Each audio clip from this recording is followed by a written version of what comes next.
You should have a little title screen. Oh, hey, Nick's on now. Ah, shit. So it does say Agnes on air is going away August 1st. We'll deal with that in a bit. Anyway, hey there, beer tubers. Welcome back to some of the last couple of weeks of Beer Analysis 101. Apparently, I'm just finding this out now. Hopefully, we have a solution in the works. But tonight on Beer Analysis 101 with your host, Maxwell Starr, we've got a lovely panel here tonight that's taking a silver bullet for the team. We are doing this crap. Coors Light, in honor of course, tomorrow being American Independence Day. USA, USA, Trump. Right. Oh, I hope you're not wearing that shirt. Anyway, moving right along to first and foremost the panel we have, which I actually have 8, technically 9 people because there's 2 of them over on Greg's side, but we'll get to that later. Right, Mr. Ashley Sexton of Sexton Brewing, how you doing tonight, sir? I'm first up. I'm doing great. Thank you. I just got in from the kids' baseball game. My lovely daughter flooded our toilet upstairs, and yeah, I've been wiping up shitty water. Nice. Also, happy belated birthday. Well, thank you very much. You had a very Canadian birthday this year. It was a very Canadian birthday. That's right, July 1st. Nice. All right, and speaking of another great Canadian, we've got Mr. Rouge Beard of course, Redbeard's Beer Reviews. How you doing tonight, sir? And thanks for coming on. We haven't seen you in a while. Cheers. I was here last week, wasn't I? Yeah, I think you. No, you have a red beard. No, I'm not even Jamie that did the Robo Beard. Anyway, happy to be here. Thank you so much. And hoping that the shit water we're about to drink is a bit better than the shit water Ashley's been handling for the rest of the evening. Indeed. All right, and of course we've got someone we haven't seen in a while too, who's currently sneezing. How you, Gesundheit, first of all. Also, how you doing, Matt of Massive Beer Reviews? I'm doing pretty well. Yeah, it's been a bit. Work has been crazy, so it's typically hard for me to come here on Wednesdays. But with tomorrow being Merica Day, I figured I'd come along. Most of my time on Wednesdays is me just messaging random preteens about trying to clog their family's toilets. But I figured today I would skip that and just kind of join the old Coors Light jam. There we go. You taught her well, Matt. Thanks. No, that's what I do. 9-year-old dropping the Plumbers Guild here. Yeah. She's only 9, but she's got the most heinous shits. Somebody's on a list now. Speaking of heinous shits, how you doing tonight, Craig of Kent Beer Reviews? Thanks. You're not shit. Don't worry, but I'm pretty sure you've had to deal with heinous shits. Yes. Of all people to do that. What are you talking about? He has to deal with the biggest heinous shit of all time. Tomorrow's July 4th. Yeah, well, it is what it is. Oh, yeah. It's like, what, is England not over that yet, or what? It's been over 200 years. Yeah, I couldn't sleep in anticipation of this one, so I stayed up. Yeah, couldn't sleep anyway, so and I couldn't sleep either. Didn't want to miss this, and of course, yeah. Anyway, all right. So I see somebody's already excited about drinking this beer and has already gone through 1 or 2 of them at least, and that is Mr. Chris of Off the 10th. Yes, how you doing tonight? I'm good. Thank you very much for having me, Maxwell Starr. I appreciate it. You've been waiting for us to do this for a long time. Well, this was a request back in season 1 of Beer Analysis 101 back in 2014 when the series first started. I just want to say that happy birthday, America. I did a pre-show earlier today on my channel, and I plugged this, so hopefully those 4 viewers will come over and watch today's Beer Analysis 101. And this beer is the Coors Light, and I can't wait to divulge my taste buds into this one again for the second time. Nice. All right, so the next one up is we'll introduce his better half first because she's definitely the better half. We have Agnes here of Greg fame. How you doing, Agnes? Very good. How's everybody else? Yay! Doing all right. Can you guys hear us okay? Oh yeah. Yeah, we can hear you fine. I was invited today, as an expert panel member. That's all right. We know you got lots of experience. You're an expert member of panels members. Of Coors Light. Okay. That's right. At one point, you used to work for Molson, didn't you?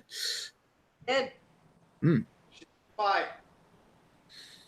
Anyway, so let's move on to the other expert member, and we do really mean member. How you doing, Greg? Doing great. My mountains are blue. So are my balls right now. Let's get going. Mine are blue too. All right. So, and of course, last but definitely not least, you've got the Albino Rhino, Mr. Cold Blue Mountains himself. How you doing tonight? Oh, peachy keen, sir. I think my mountains are turning brown at this moment. They're so warm. Just like Ashley's toilet. Yes. Global warming hit Chad's house. All right. Let me pour this crap. All right. So let's move along over to the history, which I'm not going to go into huge amount of detail because we've already done technically on what it has done. This beer analysis was still on Lee's channel. We looked at Coors before, so we're in our very first episode, the very first episode of Beer Analysis 101, where we did Coors Banquet. So I won't go too much in depth, but to say that Coors Brewing Company was founded by German immigrants Adolf Coors and Jacob Schuler in 1873. Believing that the water was the key ingredient in the perfect beer, Coors and Schuler purchased the abandoned Golden City Tannery in Golden, Colorado, near the Rocky Mountains, and turned it into the Golden Brewery. Coors and Schuler bought the recipe for a Pilsner-style beer from Czech immigrant William Silhan, a Pilsner that is still brewed today and is known as Coors Banquet. The brewery became a success, and Coors would buy out his partner's share in 1880, turning it into the Coors Golden Brewery, and eventually they dropped the Golden from the title. So fast forward to the 1970s. Coors was still marketed solely in an 11-state region. So I didn't know it wasn't nationwide until about the 80s. An 11-state region in the American West. This limited availability gave the beer a sense of mystique in the East, where it was considered a novelty. In fact, this novelty is reflected in the 1977 movie Smokey and the Bandit, which is centered around an illegal shipment of Coors from Texas to Georgia. So yeah, we don't think of Coors that much now, but back then, it was a whole idea. No wonder they're smuggling that. That's interesting stuff, apparently. Anyway, whatever. I don't know why I brought that up. So, moving along. So, as the baby boomer generation reached drinking age in the 70s, it led to a shift within the beer drinking demographic towards a trend of lighter, perceptively healthier beers. For example, in 1975, only 1% of all domestic beers were light beers, compared to 35% by 1994. So, in 1978, to capitalize on this trend, Coors launched a light version of their popular Coors Banquet known as Coors Light. Along with this, Coors launched a marketing campaign targeted towards the younger crowd with taglines such as the most refreshing place on earth. Coors Light and its marketing would catapult the brewery to national success, and by 2005, Coors was the third largest brewery in the United States. In 2004, Coors merged with Canadian brewery Molson to become Molson Coors, which they still are today.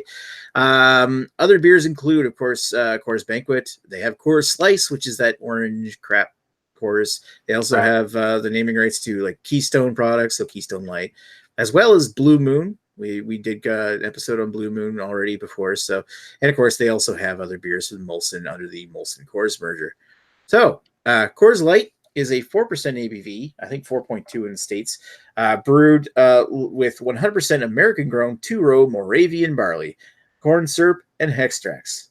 They didn't lie on don't even lie on their website about using corn syrup and extracts. It's right there on their website. Like, you go into this marketing page and on their website, and it'll say, like, corn syrup. They use corn syrup for that cleaner flavor or some bullshit. Anyway, you can see where this is already going, in my opinion. So let's move along to beer history with each individual person. I might as well mention the comments here before we get that in deep, because we've got Joe Gansel, Eric Gilbert, and Redbeard saying cheers, everybody. Cheers to everybody in the chat so far. And we'll move along to Mr. Ashley Sexton, who is going to let us know how he feels about this beer, or give us a history of his own personal history. Yeah, I've probably had this a bunch of times, to be completely honest. I can't remember the last time I purchased it myself, except for it was yesterday when I had to buy a 6-pack of this. But I'm sure, like everyone here, they've probably had it numerous occasions: random bars, weddings, friend's place, baseball game, sporting event, whatever it may be. Yeah, I've had it. I don't really have a history of it. When I did drink a lot of macro, this wasn't the one I would buy though. But yeah, that's about it. Nothing super spectacular. Nice. All right, Mr. Redbeard, what's your history on this beer? Had a whole lot of it over the years. Never really been something that I've gravitated towards. I don't know if I've one of the girls I dated for a while, this was like her go-to beer, so I would have bought it for her, but aside from that, not really. Yeah, it's just like water, which I'm about to crack open right now out of the ice bath. Yeah, baby. Nice. That's right. You had it bathing in a big bowl of ice to make sure it's ice cold. Damn cold right. as the Rocky Mountains. My mountain's as blue as it can possibly be. Just like Greg's balls. Yeah. All right, moving along over to Mr. Massive Beer Reviews himself, Mr. Matt. I mean, me being I'm the lone American in here, I believe. It's everywhere. So it almost happens to you as opposed to it being a part of like when you grow up. Like if you're a kid drinking when you're growing up, if you're at a bar, if you're wherever, you end up drinking a Coors Light. It's just like it's there. It's like the wind. You know what I mean? So at that point, anybody who said they never drank Coors Light is a flat out fucking liar. You know what I mean? So it's one of those things where, you've had it. I've never actively purchased. This might be the first time I've ever purchased a can or any bottle or vessel of this beer in my life. But I've had a bunch of it. And that's all I can say. And that kind of rings true about what I think about the beer too, but we'll get to that. Yeah, and looking at that, I see that you made this one count when you bought a can of it. You went to your closest gas station. It's huge. It's huge. It's huge. Huge? Yeah, huge. Yeah. Y-U-G-E. Yeah, huge. Y-U-G-E, yeah. I love that quote though, man. It's like the wind. It's just there. Yep, it's just there. It's just ubiquitous. All right, and another person who's maybe a couple sheets of the wind anyway. But Craig, what's your history with this beer? Had it a couple of times since Untapped, but yeah, not too many times really. I mean, we get it over here, same as you guys, 4% version. There's other choices out there. Even when I was a lager drinker, I didn't really go to this one very often, but now it's on tap, and so it's more. I think it's more numerous now than when I was like a lager drinker going out for a beer with just watching the football or whatever. And yeah, it wasn't. I was more into like Kronenberg or something like that, or Stella kind of drinker, depending on what was on. That I didn't really. I never went for it, but yeah, had it a couple of times since Untapped. So I think the last time I had it was 2017, something like that. But yeah, first time I've had it in a can as well, I believe. Purchased just up the road about 20 yards away this evening. Nice. Yep. But as close as how far Greg had to go for his. Yeah. Still late, but. All right. We kind of get a rough idea of where his personal history is going to go. But Chris, what do you think of Coors Light? I've never had this beer before. No, I'm just kidding. I went down the street earlier today. I was like, fuck, I got to buy this beer. So I went to Foodland, bought a 6-pack, and I've already devoured 5 of them. This is the last one of them. About 2 years ago, and for about 10 years prior for that whole length of time, this was my macro choice in the summer. This is the easiest by far macro beer to drink in the summertime. You have no idea. And if I'm at a bar, whatever, and it doesn't matter what time of the year it is, if they don't have anything that's gonna like, if the bar is just full of macros, this is the one I choose because you know what? I know I'm familiar with it. I'm not a big fan of Bud Light and the Blue Lights and all the other light beers. So my history is extensive on this one. I've had this so many times. You guys make you guys fucking crazy how many times I've had this one. But yeah, and going back to it again, yeah, it's there. It's still a fucking, it's a pounder. I'll tell you right now. But we'll get to my review and what I'm going to talk about later when we get into this beer. But yeah, history extensive, and that's what it is. All right, and since Greg dropped out of the chat and came back in as Agnes, we'll get chat. Agnes has already unmuted herself, so let's go ahead and no, we don't have to. We can go with Chad. Okay, Chad, because he's next in the order anyway. I'm just gonna keep. You don't want to screw up Nick's order. Right. Yeah, you can't screw up Nick's order. Mm-hmm. Yeah, I had this beer off and on in my childhood. It was one of those things that if it was ice cold, you could drink it. And when I say childhood, I mean like, 10, 11, 12 type of thing. 8 years old. Yeah, this is the stuff that was around often because that would be a case of Canadian, a case of Blue, and a case of Coors that were in the house. I can tell you right now that my way of drinking beer does not work with this very much. This room temperature thing just ain't working.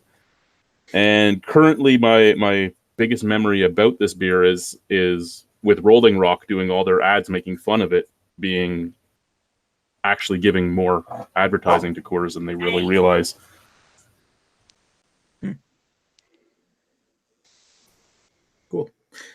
Cool.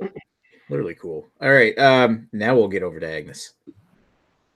What's your history of Coors Light? Well, I also have an extensive history with this beer.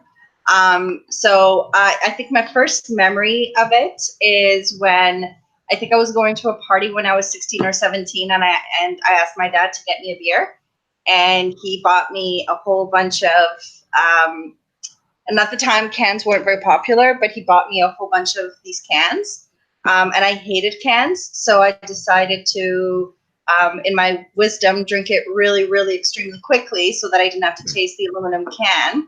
And long story short, there's now an embarrassing story about me at a party. Which she's got to tell now. No. Go ahead, yeah. Or we could do it in the after chat. It's actually, it's not really that embarrassing. I just put a blue Gap. I don't know if you guys know the store Gap, like the blue letters. Gap also happens to be my last name. But anyway, I put Gap on the Gap bag on my head, and I went around saying that I'm Little Blue Riding Hood. I truly believed it, and I was looking for my grandma and grandpa, so that was fun. Since then, how much did you puke afterwards? I didn't actually. No? I heaved, but I didn't puke. And then outside of that, it was my go-to beer whenever I went anywhere. Up until recently, this was basically all I drank. When I worked at Molson, though, I did switch a little bit over to Molson 67, but this was kind of my go-to kind of whenever we went anywhere, restaurants, bars, just have around the house. This was my go-to. Also, up until about 5 years ago, you almost went to any bar and this is all you could get. This in Canadian. Yeah. It's changed now, but. Yeah. But to this day, if I go out with my Molson friends, this is all I drink. Wow. Yeah, well, if you're hanging out with Molson friends, it's not like you can drink Steam Whistle. Yeah. No, for sure. And I love being able to. I remember when I worked at Molson and we had a town hall, we wanted to celebrate something, so everybody just got a Coors Light. So during drinking and working. Oh, there you go. Fond memories. Nice. Am I allowed to go, Nick, now? No. Yes. Okay. Yeah. Go ahead, Greg. I guess. I don't really have that interesting of a history. I mean, I've probably had this beer 200 times. I don't really recall anything particular exciting about it. I'm sure this is probably one of the first beers I ever had. And it's a beer I used to go towards when usually if I was out drinking before I was into craft beer, it was either this or Canadian, because guess what? They were the ones that were $5 pints, whereas everything else was $8. So that's what I'd go with. Now I try to avoid drinking it unless absolutely necessary. Like when Big Papa Lowe says we got to do it. We do it. Good Lord. All right. Yeah, my history with this is not super interesting at all. I mean, I drank this. you know what? This is like being from the town where Moosehead's from. Like Moose products are like huge here. I mean, I've had the stuff like Bud Light, Molson. I've had Moose Light, Alpine, all that stuff. That was the beers that I had when I was coming of age in beer. And you were starting to drink beers. Coors Light wasn't the one that I first gravitated to. So I don't think I really tried a Coors Light up until, I mean, I might have had one somewhere down the road just to try it, but I don't remember it. First one I really remember it having was just after I started watching beer reviews on YouTube. And I think it was around like fall of 2009 while watching I remember drinking a big can that I got at the liquor store to try it. And, watching Lee's review of the of Coors Light, and I remember thinking it wasn't bad, but my opinion kind of shifted towards the negative, and I don't remember what number of beer review it was on my channel, but when I remember when I did a review, I hated the beer, but. Anyway, yeah, my history is not really that extensive. I think I've had it. I tapped it once because I had it at a bar just so I could get the tap at it. I think it was like during Fuzz's wedding or something. I bought one just so I could drink something that I hadn't tapped yet on Untapped. So yeah, it's not really. This isn't a beer that I tend to go for. I just find when it comes to light beers, I prefer others, but. What I think of this one, we'll get into that. Let's go over to the comments anyway, while I keep rambling here. So, anybody want to volunteer other than Greg to read comments? I'll do it. All right, go ahead, Red. Leave them where we were pretty much. Albino's ball is swollen. Nice. Eric, Chris asked what people are drinking. Eric, no Coors. Said no Coors. The boiled corn taste becomes overwhelming. Joe gives this beer a 2.5 out of 5. Not very good. Dylan says a beer that's lucky Bud Light exists. Joe agrees. Earth's in the chat. Cheers, Earth. Earth was Coors was basically the mandatory selection in the family. Mainly Coors Banquet. My uncle drove for Coors 26 years. Oh, that's kind of cool. And Eric, 2 above these American adjunct lagers drinking a Saison. And Lee shows up saying, "Shut up, Redbeard." Cheers, buddy. Totally accurate. That's way too funny. Nice. All right, so let's go. I don't think we really need time to sit here and overanalyze Coors Light. So let's go over to Ashley and see what he thinks. Yeah, I'm not going to overanalyze this. I didn't even bother pouring it into a glass. I don't think this beer is really meant to be served out of in any vessel other than the bottle. That way you don't get the aroma and you don't really have to look at it. Going to assume it's probably a exceptionally pale yellow in color, probably like soda water with a little bit of yellow food dye number 6. But I mean, I think a beer like this, it is what it is. I think it does what it's designed to do, which is to be exceptionally light in flavor, somewhat refreshing, get you almost a buzz if you drank enough of them, but not too drunk if you drank too many. I'm not really a big light beer fan when it comes to drinking macros. I'd prefer just to have like a 5% versus a 4, but you know what? After the day I've had and being out on the ball field, or if it was like out on the front lawn doing yard work or whatever it is, and you come in and you're hot and you're sweaty and you drink 2 or 3 of these, you're happy as a clam. It's not enough. Served cold, it's not offensive. I'm sure as this warms up, which I'm not allowing it to do, I've had 2. So, yeah, it is what it is. Light body, very low flavor, touch of sweetness from the corn, very inoffensive, served cold. I think for style, for a light a light adjunct lager, if that's what we're going to style it as, I'll give it 7 out of 10. But for personal enjoyment, this is going to be 3 crystallized X out of 10. Ooh.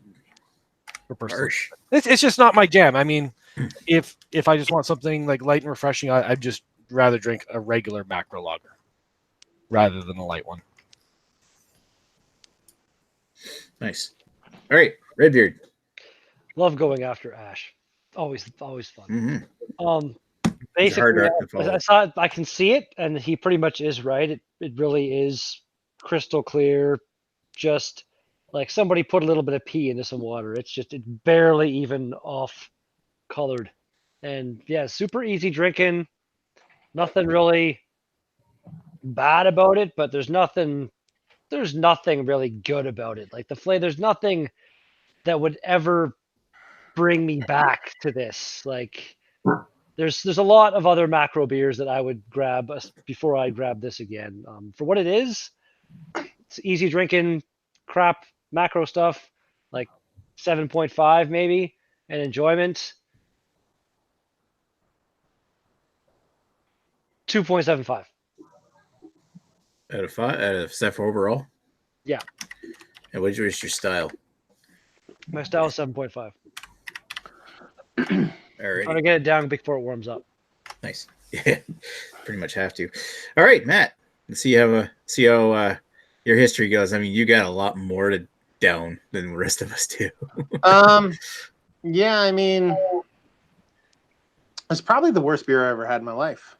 To be perfectly honest with you, like it's just like literal hot garbage. And honestly, like I'll come on these like Genesee Cream Ale. I'm a fan of, you know what I mean? And Miller High Life, I love that beer. So I always try to find the best I can in beers, but this is like it's undercarbonated syrup water with a bittering component that I don't even know where it comes from. I mean, it is what it is. Listen, it's America, baby.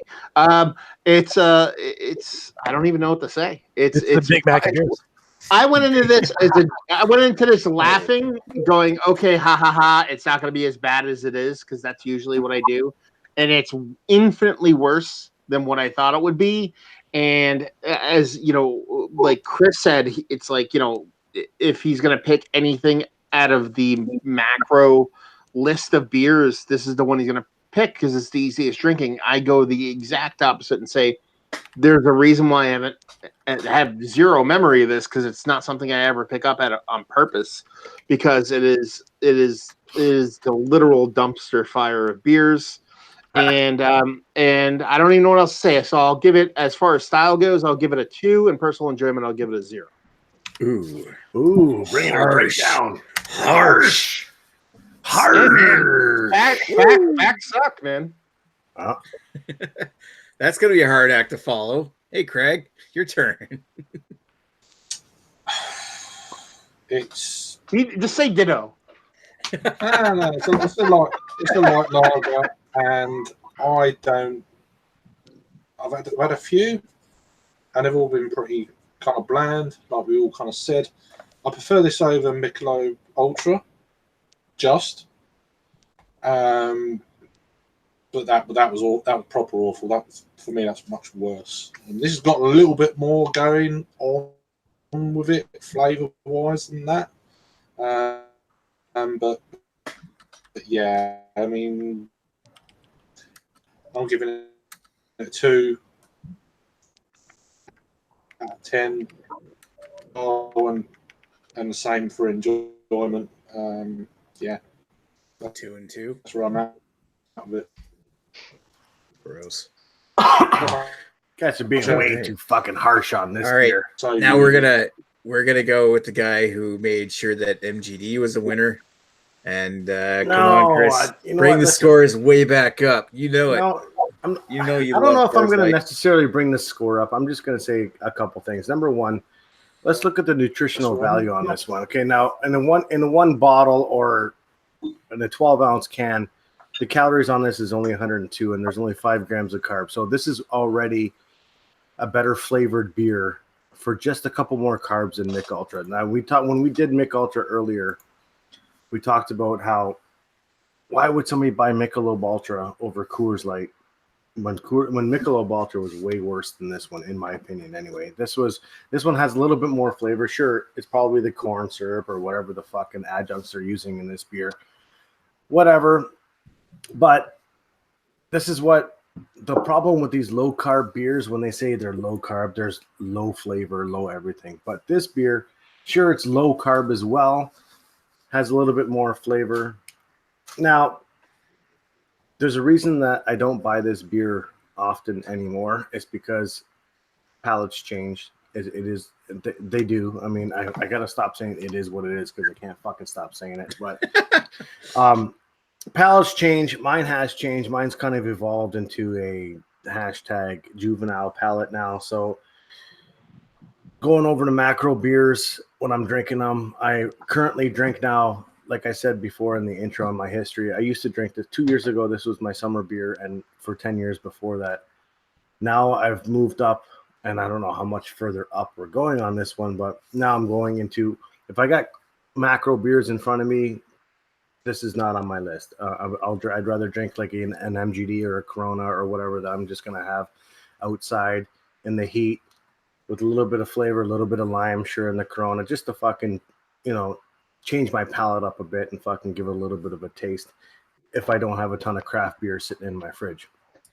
With that being said, I don't want to drag this on too long, but for style, as a macro light lager, they're doing what they're supposed to do. This is what it's supposed to be for the big guys. The big guys don't know anything anymore. They've got their own fucking recipes now that they're fucking copying and pasting fucking through the years, and shit's going, and literally it's going downhill. Probably when this first fucking came out, obviously this was a fucking great beer. Sure, why not? But now with all the beers that are coming out and being properly done and all that stuff like that, yes, this has gone down on a huge decline. So with style, it's a macro light lager. I'm going to have to sit with this one at a 5 out of 10. That's what it is. Personal enjoyment, for me, it would have been way up here, but now my palate has changed so much that it's way down here now. So personal enjoyment, I'm giving this a 3 out of 10. I'm not liking this anymore. Oof. That's the way it is, right? Wow. So that's what I'm giving it. I know you drank 5 of them. Well, I drank 5 of them only because fucking I'm not drinking all my craft shit. I got to review some shit later. God damn it. Jesus Christ, man. But yeah, that's what I'm giving it. So 5 for style and whatever I gave it for. Wow. I'm amazed. I thought you were going to give it much higher than that. No. I mean, it's no MGD. It's just, it's no MGD. And MGD is better than this, I'll tell you right now. It really is. And so is Corona and Miller High Life, the champagne of beers. Matt, right? Right? Love that shit. Drink it all day. That's how bad this is that I love that beer and this is hot garbage. I jump over the border and buy a champagne and beer 12-pack of fucking Miller High Life. It's fucking $7-8. It's a joke. It's awesome. Oh, that's cheap. All right. Let's go. Thanks, Chris. And let's go over to Chad. What's your thoughts, Chad? Really, I don't have many thoughts. It's Coors Light, man. It's Coors Light. Like, what is there to say? It's a light macro lager. It is a light macro lager. I mean, stylistically, it's done right. It's won a lot of awards even recently in the macro lager categories. I don't like the aftertaste. I really don't like the aftertaste when it's warm. I'd rather drink other domestic beers. I'd go Moosehead. I'd go MGD. I'd even go Bud Light before I'd do this. But stylistically, I'd probably have to give it a 7.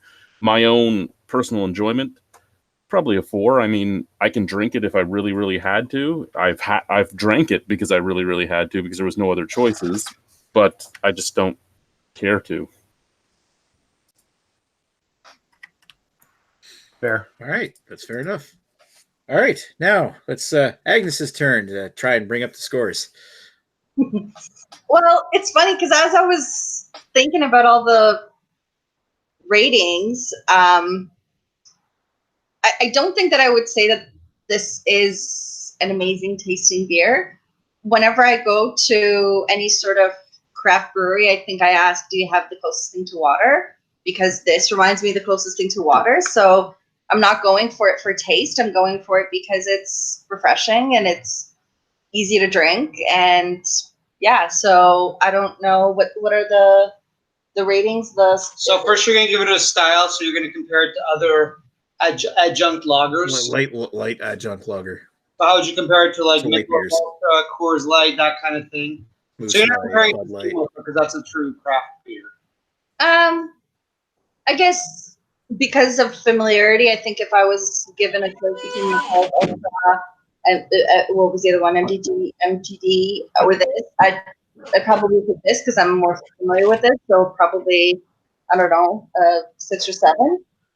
Okay. What was the other? The other one's your own personal enjoyment, so just out of 10, regardless of the style. It's not a perfect beer, but I do enjoy it just as a light drinking beer. So I'm probably going to go 7. Okay.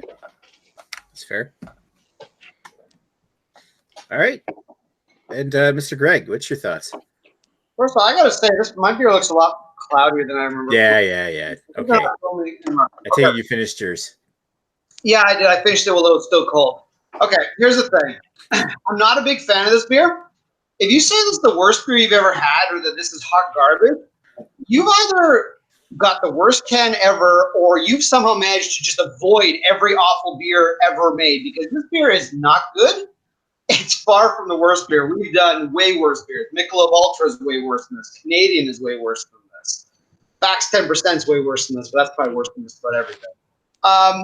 This, as far as I'm concerned, is a middle-of-the-road macro. It's not disgusting. I mean, I'd say it's kind of, to me, on the level of Miller High Life. High Life's a little bit better, but not by a whole lot. MGD's better. It's not as good as any European macros. At least ones we've had. It's middle of the road. It's not great. But it's not terrible. I drank mine pretty cold. It's pretty clean. You don't get a lot of corn taste on it. I imagine if you let it warm up, you probably would, but that's why I'm not going to let it warm up. So, I mean, for style, I'm going to go a bit on the high side. I'm going to say it's a 7.5. It's certainly better than a lot of them. It's not quite as good as some of the better ones, but you know, I do think, going by memory, I do think I prefer Bud Light to this, but I'd have to actually try another can of Bud Light to try it. But they're kind of similar. Personal enjoyment, I'm going to go with a 4. I can't really pass it because it's not really that good on its own. You know, let's go 4 or 5. It's not quite a pass for me, but almost. It just, the problem is that it becomes gross once you start to drink it. Once it starts to get warm. But when you drink it cold, when it's really meant to be, the way it's meant to be drank, it's not awful. It's, you know, if I had to drink it, I could. I would prefer to drink most other things than this. But I will say it does not give me as much corn taste as a lot of other beers. And maybe I'm more sensitive to corn taste than some other people are, but when I get corn taste, I automatically get turned off to a beer. And this one, at least cold, I don't get a whole ton of it. Yeah, there's not really a whole lot of corn taste in it because there's not really a whole lot of taste.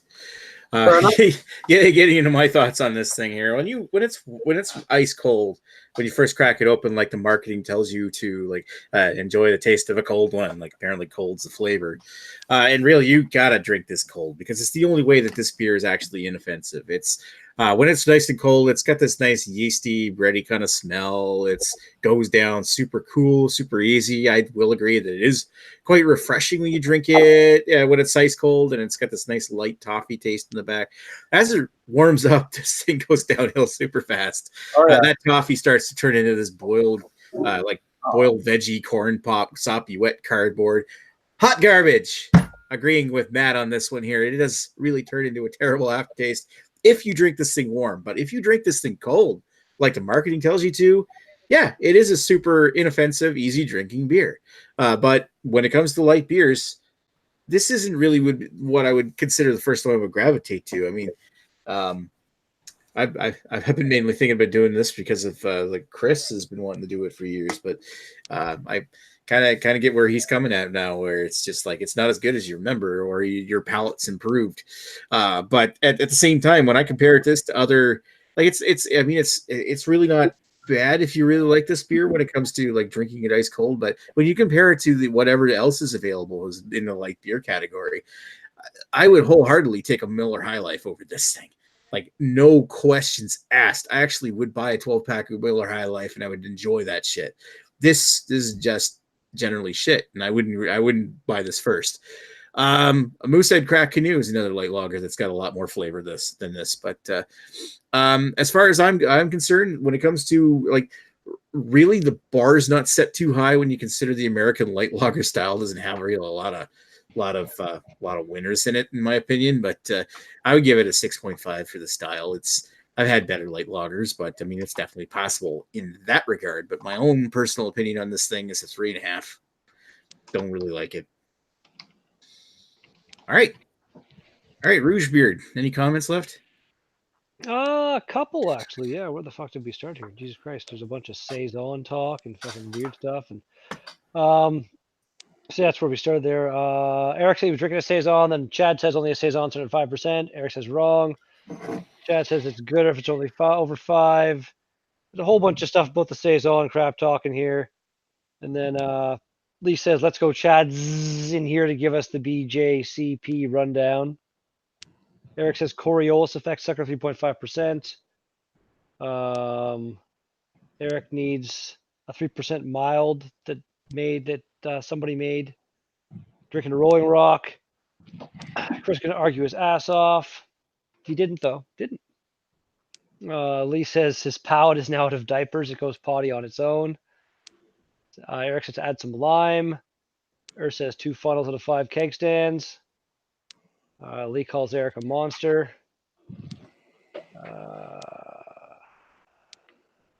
Teku Murray comes in, says, boo!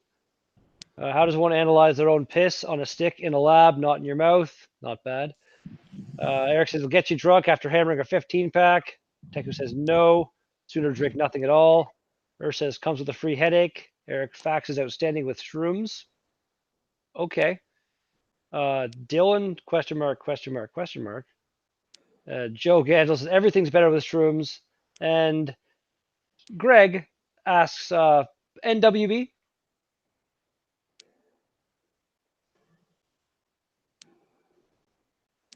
NWB? What does that mean? Next week's beer. Oh. Come on now.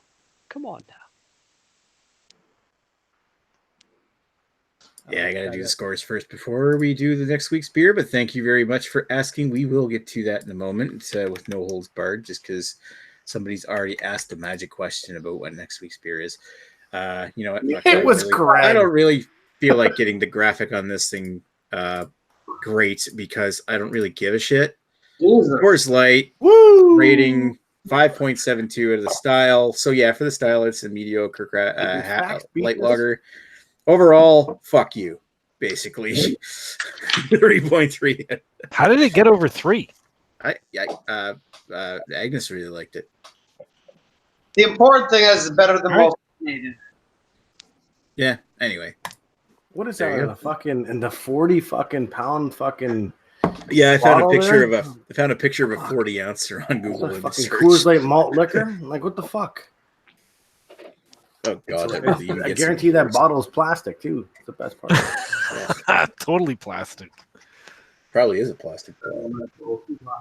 All right, so next week's beer, we are picking something that's super convenient for Greg to get because it's one of the beers I brought back, or rather, I think Ashley sent me this can in a beer mail.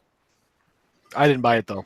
No, well, I bought it in the Welling LCBO, but let's just take a wild guess. It has a purity seal. Oh, we're gonna do Von Bugle next week. Munich Lager. Can I get that? You should be able to. It's in fucking Welland, for fuck's sake. Yeah, Von Bugle is, of course, the Munich Lager, which is, I think, isn't it technically separate from the main entity, but it's like its own second brewery, but it's same guys that run Steam Whistle, which explains the purity fucking seal on the top of it. Stupid. Dumb bullshit. Stupid. So stupid. So stupid. All right. You should all do the Steam Whistle Pale Ale. No, I had it last night. Let's not. Let's not do it. I'll probably go to the brewery on Saturday. Yeah, that's really getting bad. The last little bit of piss water I've got here. Hey, the Von Bugle Brewery is literally right across the street from us, pretty much. So you're pretty much drinking the same water I pee into. Enjoy. And that's our analysis right there. Yeah. Not even needed next week. All right. Yeah.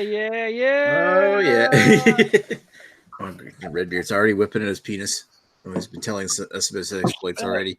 You know, Radiant Parade's got one more comment there. So, who gives a fuck what a beer tastes like when it's very cold? It is not drinkable warm. It's not drinkable. Agreed. Yeah, I mean that's one of the biggest things about that. You know. Yeah, just ask Chad how he thinks about drinking his beer warm, considering he drinks all of his beer warm. It actually speaks to the marketing of the beer too. You know what I mean? Like, yeah, like you think, okay, when you drink this thing, it's like, it's not bad when you drink it cold, or like you're supposed to drink it cold. Like the marketing is telling you that you're supposed to drink this shit cold. Well, you know, you get in an airplane, they tell you about the crash because they tell you to put your mask on because they want you to kind of be in a mode, be in a pattern, be sedated when the plane goes down. You know what I mean? You're not going to experience something nice, you know. When you're talking about drinking this beer, if people tell you enough to keep it cold, keep it cold, keep it cold, that doesn't make it a good beer. It just conditions you to put it in a way that you might think it's okay. That is the best analogy ever to compare Coors Light to a plane crash. No, it is. Preparing somebody from a plane crash. It is, because it's like you're telling masses to believe something that's not true. Yep. And that's how it works. Yep. It's psychology, right? Here's my question, though, is that, like, of any lager, think of the best lager you know of. Are any of them good warm? Because I don't know of a single lager I want to drink. Yeah. Well, not warm. What's warm? Yeah. What's well, warm? what about those ones Room where all temperature. like, as soon as you drink it warm and all the brewing faults come out, like all kinds of sulfur, all kinds of boiled vegetables, Not just that, but what's the cardboard. definition of warm? Are you talking Green 80 corn. degrees, 70, 60? I've had room temperature, right? tons of lagers at 50 and 60 that were fantastic. So Anyway, I'll get to meet those lagers. well, there goes the neighborhood. Meet them. All right, so moving right along, I want to let's end this so we can do the after chat. I want to thank everybody for watching. We've actually got 10 fucking people watching. That's more people are on this channel right now. Are we? What? Yeah, we are 10. No, 9. Somebody close their window. Anyway, so I want to thank Ashley. I want to thank Redbeard. I want to thank Matt. I want to thank Craig. I want to thank Chris, Chad, Agnes, and Greg. And of course, why am I thanking myself? I want to thank everybody for watching. Joe Gansel, Rainier Parade, Eric Gilbert, Dylan, Earth's in the ears. Free headache. The only one I would say fuck you to is Yurt. And I want to say thank you, everybody, for watching. I said thank you, Agnes. Yeah, I'll say it again. Thanks, Agnes. Fuck myself. All right. Penis. So, yeah. Penis. Yeah.